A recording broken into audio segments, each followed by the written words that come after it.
So I've got an awesome collection today of the most popular micro 8-bit computers. So in this tutorial, I'm going to be covering the awesome Commodore 64, Clive Sinclair's ZX Spectrum, and Alan Sugar's Amstrad CPC. So in this video guide, I'm going to show you some video settings to make your games look better.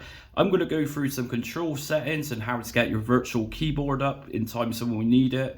And I'm also going to go through file extensions with you. As we know, a lot of these old micro games will come in various different file extensions, and it can be a little bit confusing. Now, seeming that microcomputers are my thing, and that's my true love out of all retro systems, I thought let's just bundle all three of these together of the greatest. So check this video out.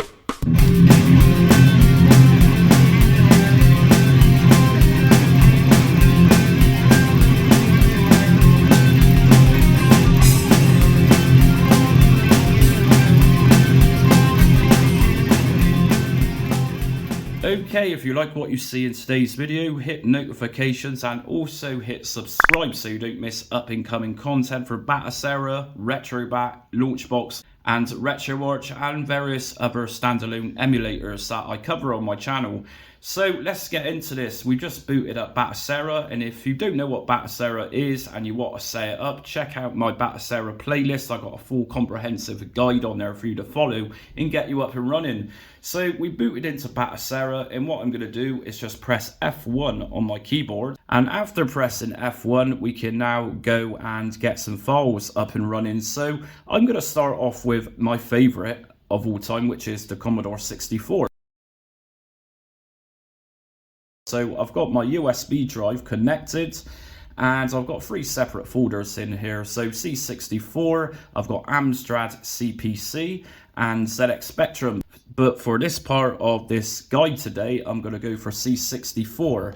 So C64, I have got three games, and this is Arkanoid, Flimbo's Quest, which is my all-time favorite Commodore 64 game, and a fairly new Commodore 64 called Lycia. So you'll notice that on Commodore 64 you're going to have various different file extensions. So we got .d64, .crt, you can get .prg, which is program, and various other file extensions. So just a quick rundown of these file extensions. We got .d64, which is an image of a Commodore 64 disk, floppy disk. So in terms of loading times, .d64 is fairly quick.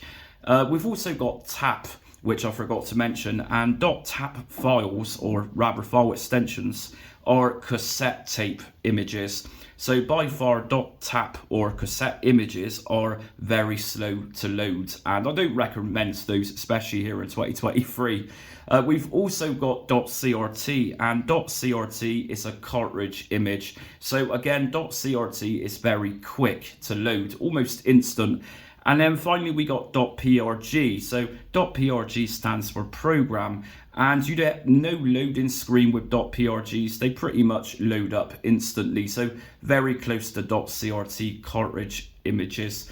So for this, what I'm going to do is just copy my three games, and I'm going to highlight these and right click and press copy, and I'm going to go into my ROMs folder and just copy and paste pretty much into my C64. So as default, when you install Batocera, it comes with a fairly new C64 game, which is Fix-It Felix. So anyways, we got these in place now. Now, just to let you know that C64 on Batocera doesn't require firmware or BIOS files. So let's just back out of here. So File, and I'm going to go to Close Window. And we're not going to see these appear straight away. What we need to do is go to Main Menu and Game Settings, Update Game List, and just press Yes. And if we go to C64 now, or rather just Commodore, we can now see my games are in place, along with the free game which comes with Batocera, which is Fix-It Felix Jr. So let's get some artwork. Main menu, scraper, and I'm going to scrape now, and this is going to get us artwork and preview videos. And just to let you know, it's quite unlikely that this modern game, Lycia, I'm not sure how to pronounce that, is going to get any artwork for it. It's a new game. And Commodore 64 games, ZX Spectrum games, Amstrad games, new games, they don't really have artwork. It takes a little while for them to get into the system as such with Screen Scraper. So like it says, what we're going to do is go to main menu, game settings, update game lists, and really update game lists. And here we go, we got Arkanoid, Flimbo's Quest I've just added. And like I said, and like I thought it would happen, we don't have any artwork or preview video for Likia. So let's look at the options we got here to run these games with. If we go to view options, advanced system options, if we go to emulator, we got 6 cores here pretty much. Actually, we got 3 libretto, which is retro arch cores, and we got Vice as well, which is emulators. So by default, Batocera suggests using libretto Vice times 64. Vice is a very good way of emulating Commodore 64. It's what most people use. So what I'm going to do is just go to Auto, and this is going to pick up libretto Vice times 64. So let's just boot up one of the games. I'm going to boot up my favorite game, which is Flimbo's Quest. And you're going to notice in this, there's no sound. From my Batocera videos, I do disable sounds, but on your end, you should have sound. So this is a .d64 image, and it's just taking you through your typical Commodore 64 disk loading screen right now. And here we go. This is a RIP, and this is what's called a cracker's screen, I suppose. But we can bypass this. So you can either use your keyboard by pressing space to get past screens like this, or in a minute, I'm going to show you how to access the virtual keyboard, which sometimes we need. So on this occasion, I'm actually using my D-pad on my PS3 controller, and this is what's called a trainer. So most microcomputers, or rather microcomputer games, have trainers, and trainers are pretty much cheats. So infinite lives, I'm using my D-pad to select yes or no. I'm not a cheater, I don't like cheating, so I'm going to put no. Infinite time, no, and start game. And here we go. So I'm afraid I can't greet you with the really cool music for Flimbo's Quest, but like I said, it interferes with my recording for some reason. So here we go, Flimbo's Quest, and as you can see, it's very pixelated.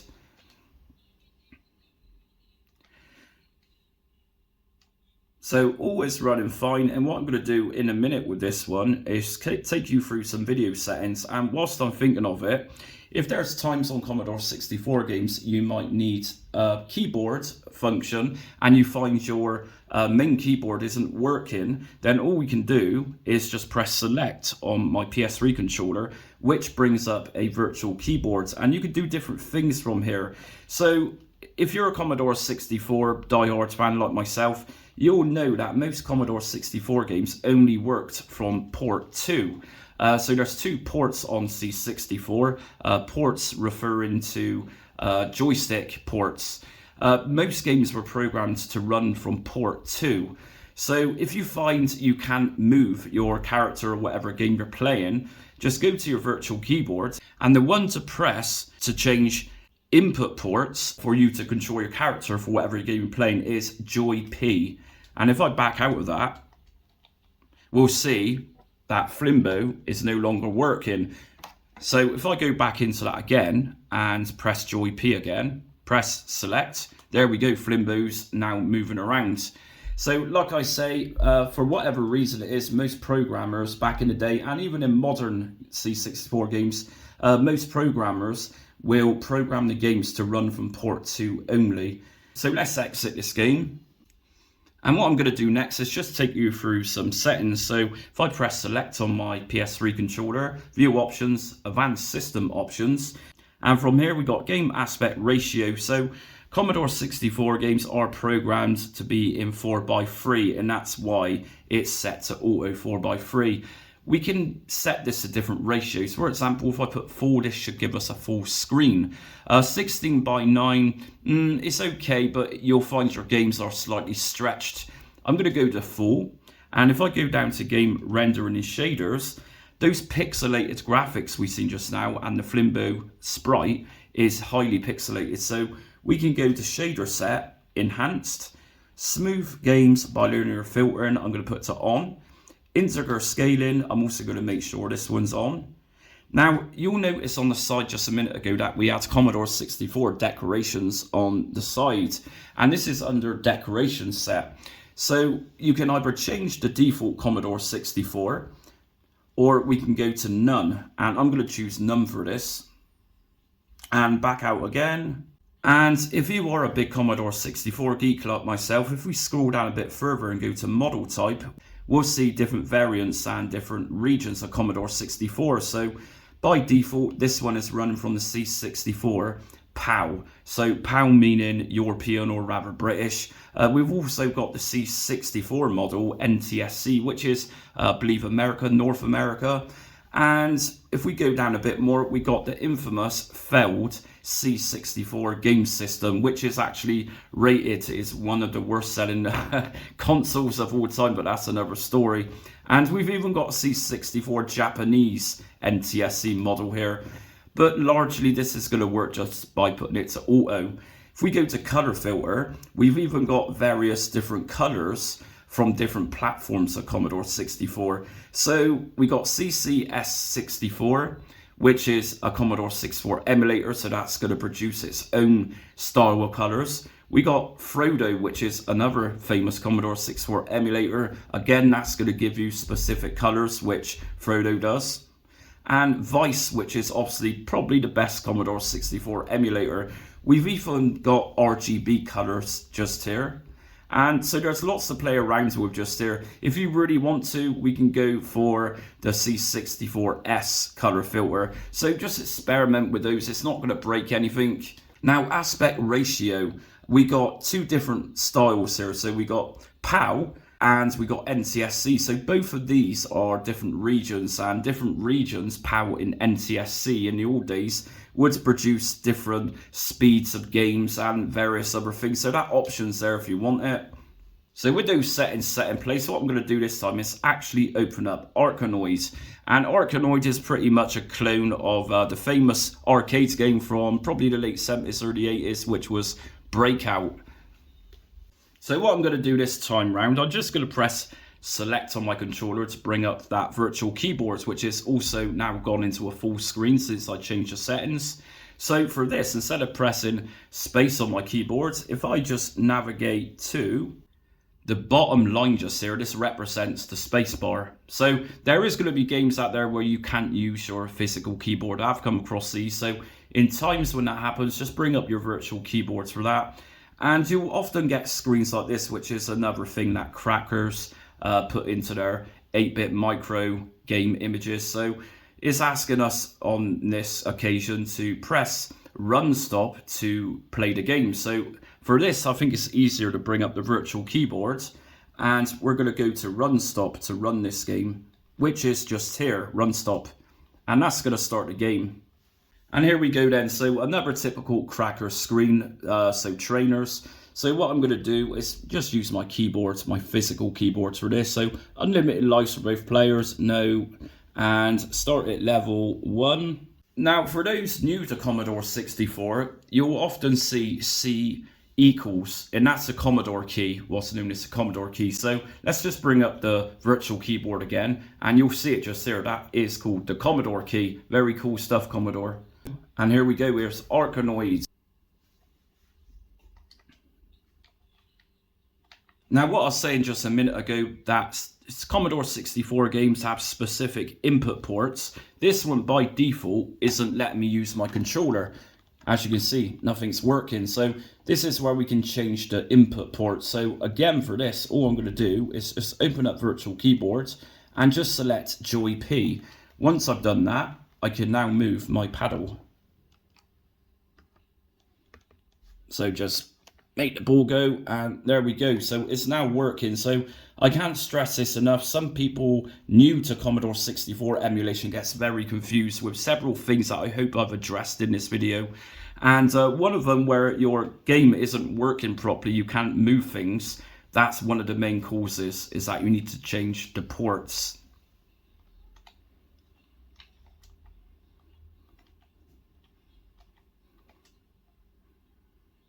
So if you're interested in Arkanoids, there's actually two of these, and this is the first one, which was a very big seller in the day, a really popular game, this one. And we've also got Arkanoids 2, The Revenge of Doe, which is a bit of a random name, sounds a bit like Homer saying dope, but there you go. So let's exit out of here.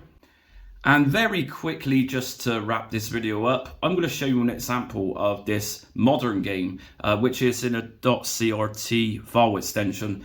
So like I said, .crt is cartridge images, and cartridge images are very quick loaders compared to what you've just seen with Limbo's Quest and Arkanoid. So just open up Lycia,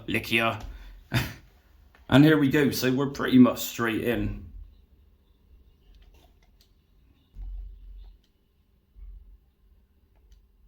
And if you're interested in modern C64 games, we got Cytronic Software, who specializes in modern day C64 games. We've also got itch.io, which is a website for indie developers, which caters for Spectrum games, Amstrad games, mainly 8-bit stuff, but also 16-bit systems too. And there's some really cool games coming out forever, actually. C64 games or micro games never did stop being made. There's always been people in the background, fans of 8-bit micros producing these games.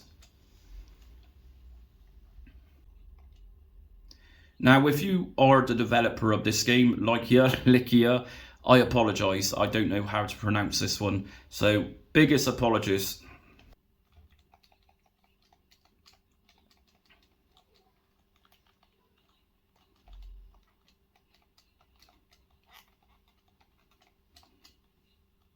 So that's Commodore 64 wrapped up for you. So next on this video, I'm going to press F1. And this time, I'm going to look at Amstrad CPC.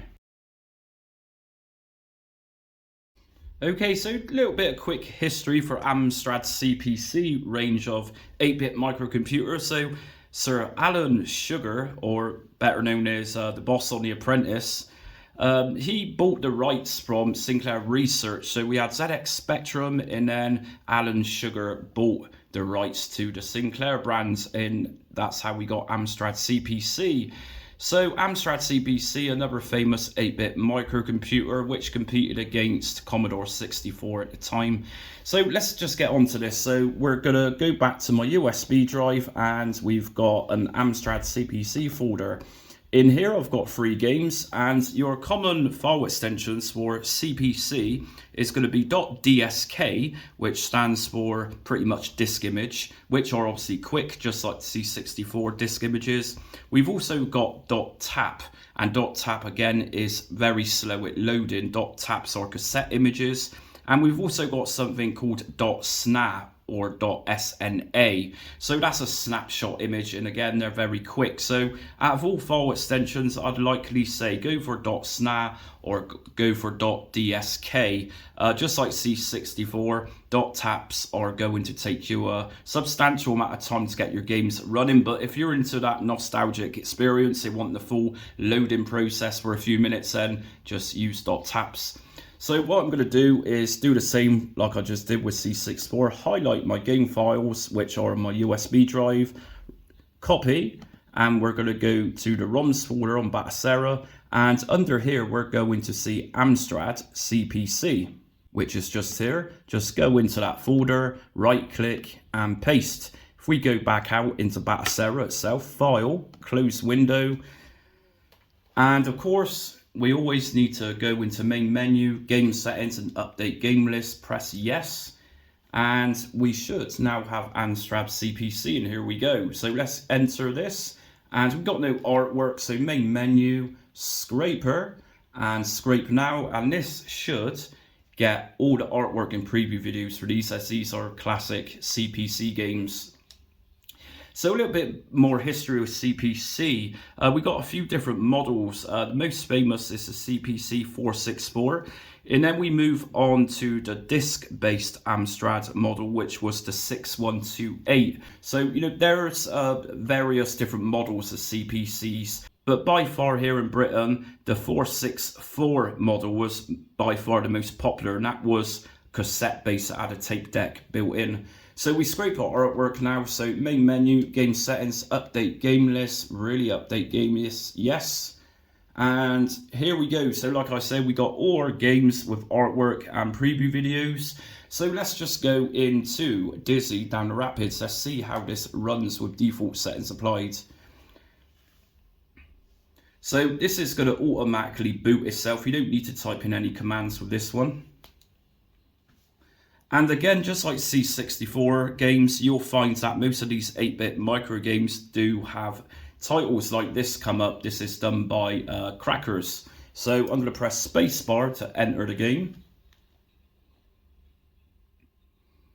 And here we go. So I suppose quite a lazy direct port from ZX Spectrum. I suppose in Amstrad CPC games were kind of known for not really putting much effort into their ports. They would just seem to do direct copies from Spectrum games, but that's the times. So what I'm going to do here is select what I'm going to be using. And if I press 1 on my keyboard, we can see this is now changing from joystick to keyboard. So I'm going to select joystick and press 3 on my keyboard.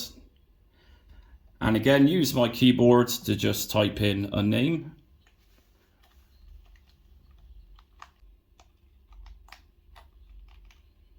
And here we go. So I'm controlling Dizzy Down the Rapids with my PS3 controller, no problems.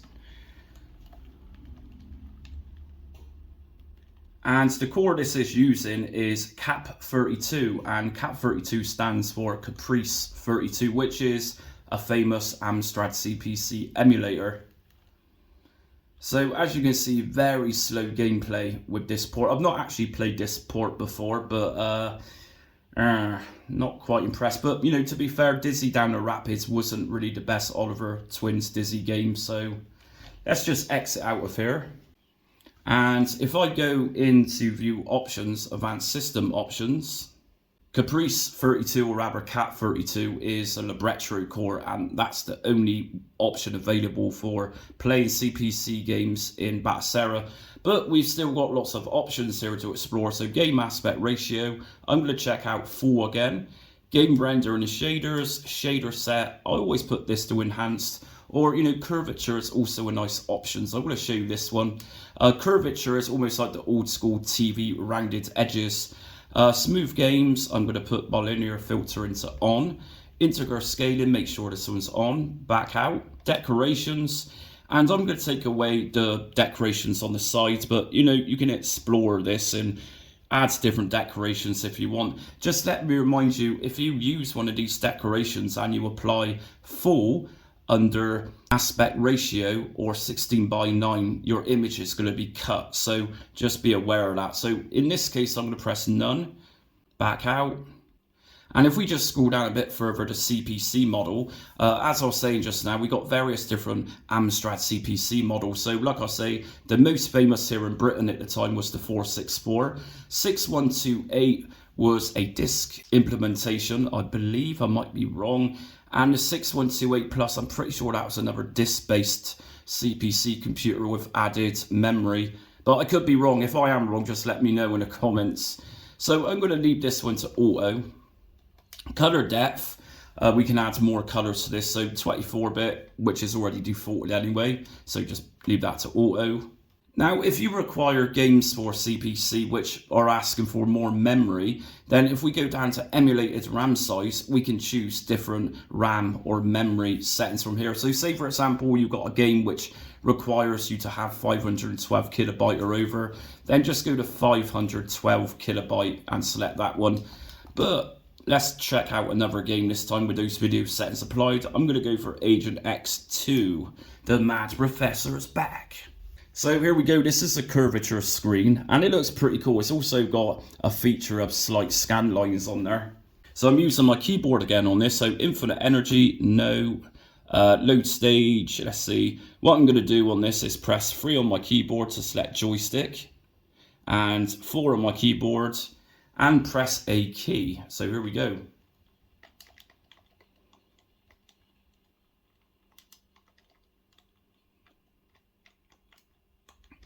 So I'm not sure what this game is about. This looks like some weird Arkanoid game actually of some sort.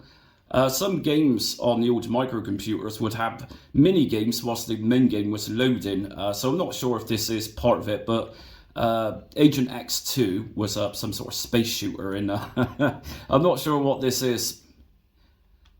For example, on the Commodore 64 when I was a kid, the original Ghostbusters game, I'm pretty sure it's Ghostbusters in Tau Ceti, both had a Space Invaders clone game whilst just waiting to load, and I thought that was like mega cool at the time. So let's see, let's just lose all my health here and see if Agent X boots up. No, this is the game. So like I said, I've never actually played this game before, so no idea how this works. But just a proof of concept, you can see the curvatures working, slight scan lines, and there's not going to be much pixelation.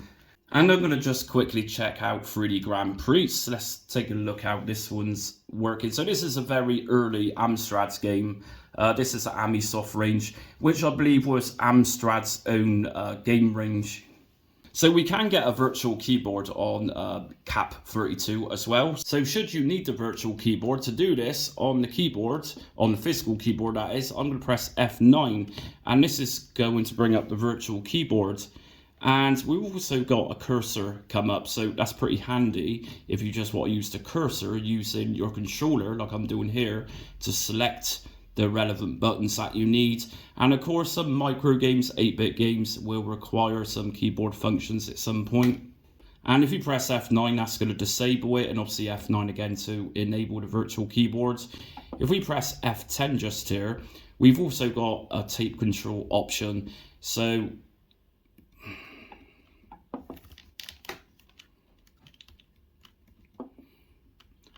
that's it for the Amstrad CPC segment of this video. So I'm going to look at ZX Spectrum next, a classic British 80s microcomputer by the late and great Clive Sinclair.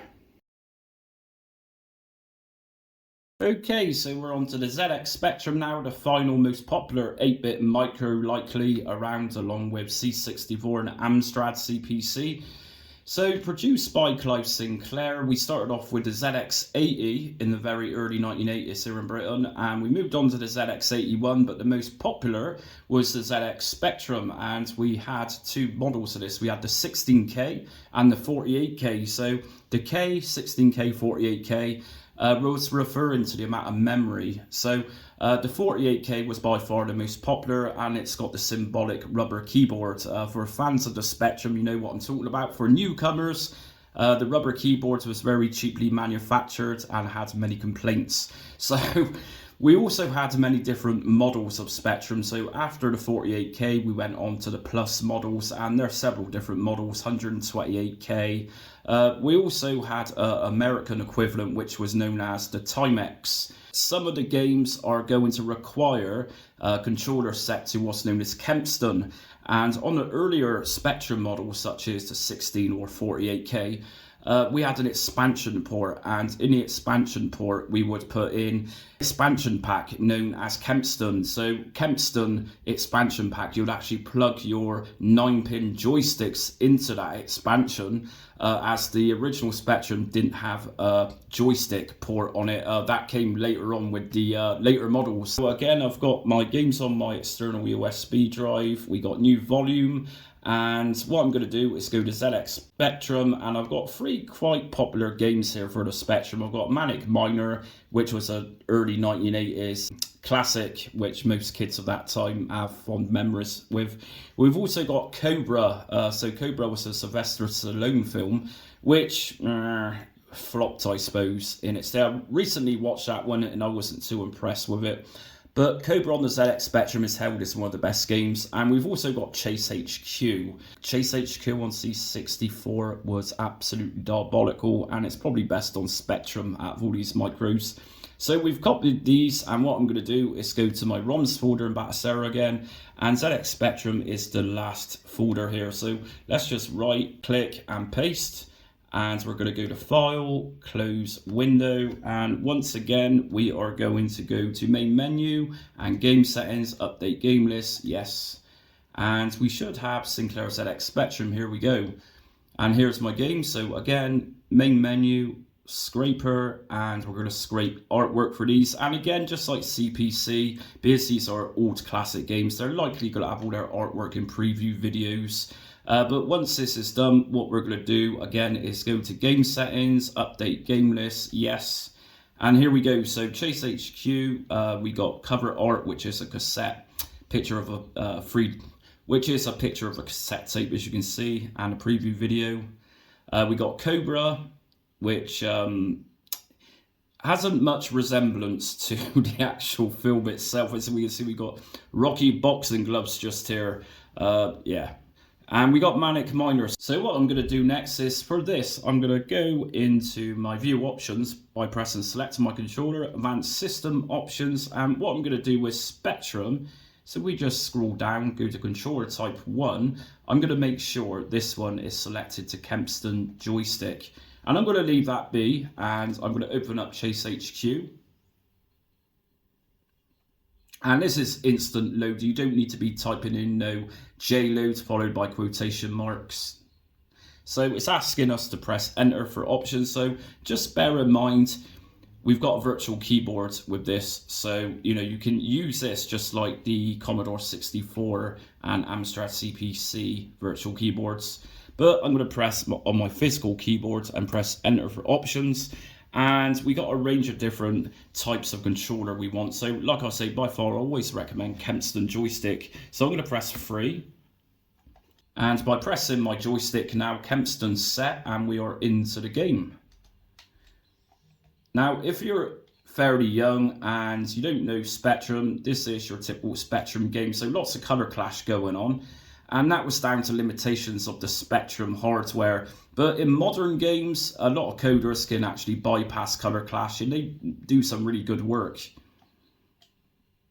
So Chase HQ itself, it was originally an arcade game. I'm pretty sure it's by Taito, and it was held as one of the best arcade games. And of course, just like most arcade games, we got ports like this, and kids loved it. And then you had your exceptions for Chase HQ on the C64, which goes down as one of Ocean's worst C64 ports.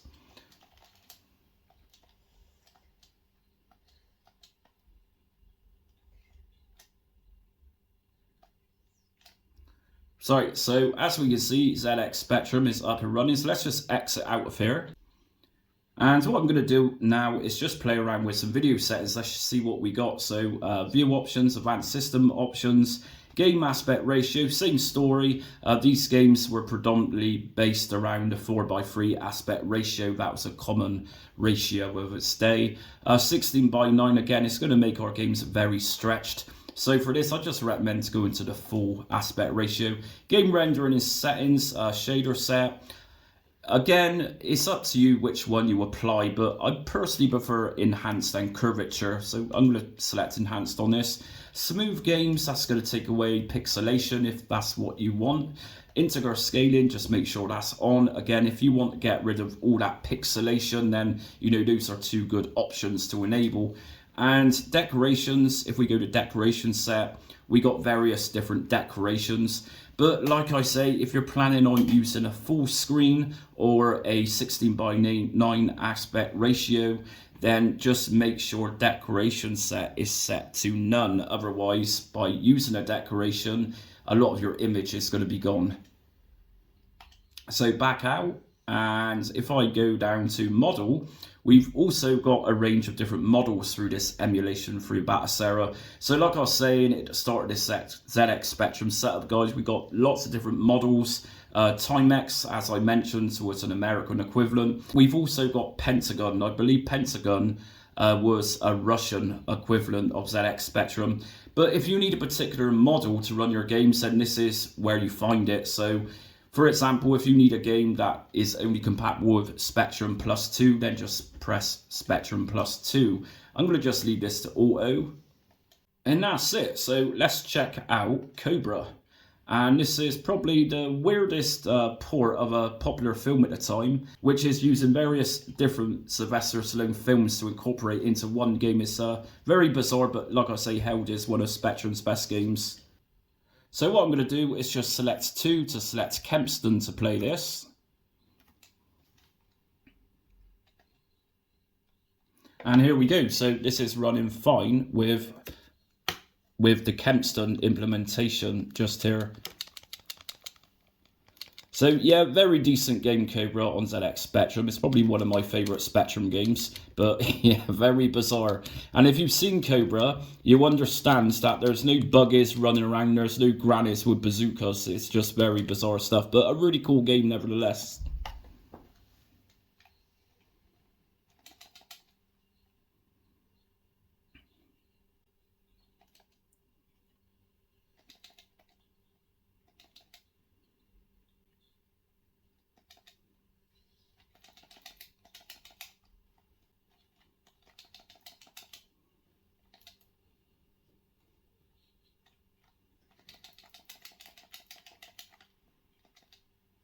So that's it for my triple guide today. We've done C64, ZX Spectrum and Amstrad CPC. Like I said, if you're new to my channel or you are a part of my channel already, just make sure to hit notifications so you don't miss upcoming content on this front-end system, as well as RetroBat, Launchbox, RetroArch, and many different standalone emulators that I cover here on my channel. So be sure to check me on social media. I'm on Facebook, Instagram, Twitter, and TikTok. And be sure to check out my membership options as well. I've got this exclusive feature, or rather perk, in my membership options where you can request a video for anything emulated content, and a part of your perk, I can upload that for you into that community and you can get your answers visually answered. But until next time, stay retro.